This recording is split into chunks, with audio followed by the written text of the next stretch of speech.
Hi, and welcome back to U.S. History with Mr. Snyder. Today, we're going to talk about how Americans were dealing with the Great Depression and what President Hoover's response was to the Great Depression. And spoiler alert, it didn't work. So, your learning targets for today are we're going to analyze how the impact of the Great Depression was felt on urban America, rural America, and minorities. We're going to discuss how Hoover's conservative response to the Great Depression failed, and we will describe how Hoover's policies changed and then describe Americans' reactions to Hoover's relief programs. So, without further ado, let's get started. The economic crisis affected everyone. Everyone felt the Great Depression, whether directly or indirectly. Unemployment at the end of 1932 was about 20, just a shade under 25%. And even those workers, those 3 out of 4 workers that do have jobs, had their hours and wages slashed. So everybody is doing with less. Men feel helpless. Men who are reaching and trying to achieve the American dream, they feel helpless, like they betrayed their families. There's nothing they can do to provide for their families now. So these entire families lose their home and their way of life. They sell everything they have just to put food on the table. They go to bread lines for food, which are bread lines are charities, churches that hand out free bread and soup to help starving people. Some people ended up losing their homes and they ended up in Hoovervilles, named after President Hoover. And these are villages of shacks and tents. There was even one in New York City Central Park. In order to show their displeasure with Hoover, they also kept their pants pockets inside out as a symbol of poverty. And they also kept warm with what they called Hoover blankets, and those were just newspapers. The symbol of poverty is called a Hoover Flag. Here are some pictures of Hoovervilles, one in New York City, one in Seattle, I believe, but just a town of shacks and tents because these people have no place else to go. The effects in rural America even could be argued that they were worse because these falling crop prices and rising debt were the two things that hit these farmers pretty hard. And the Great Plains during this time are going through a severe drought, so it's even harder to grow crops. Failure to pay mortgages resulted in foreclosure on over 1 million American farms from 1930 to 1934. So a lot of people, what they did is they became tenant farmers and they worked on the land for bigger landowners. So they're working for somebody and farming for somebody now. Some people gave up farming altogether and continued the trend of farmers moving from the rural area to the cities, but there's no work there for them either, so they struggled there as well.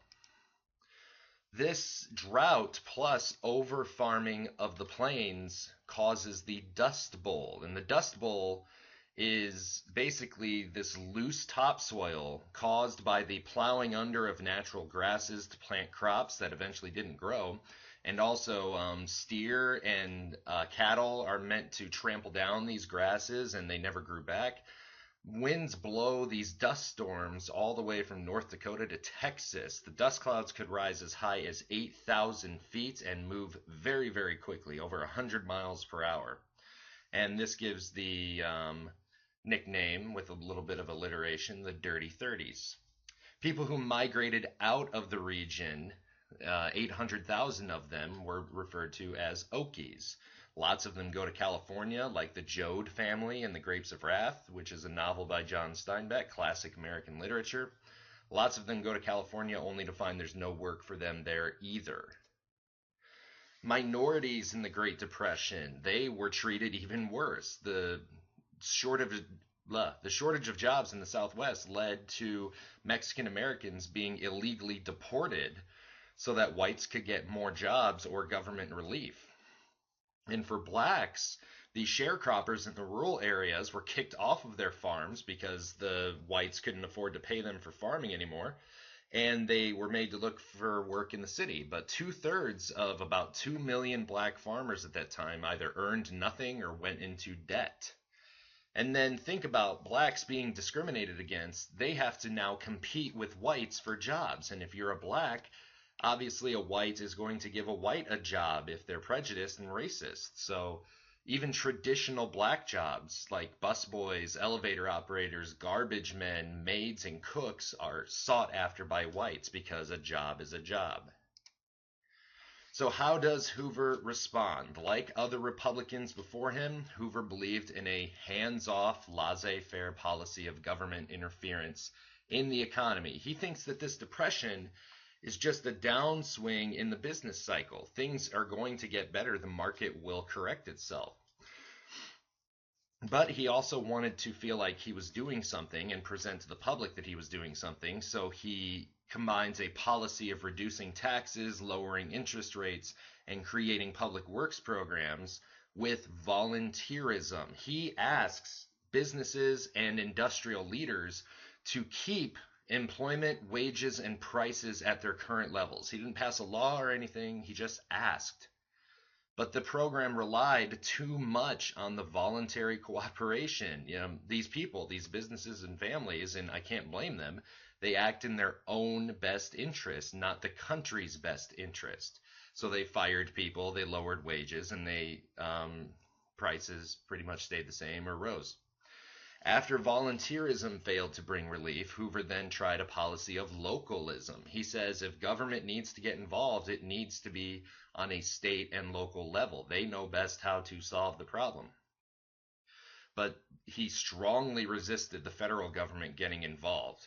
But unfortunately, the states and local governments did not have the resources to keep up with the suffering of the Great Depression, and localism failed.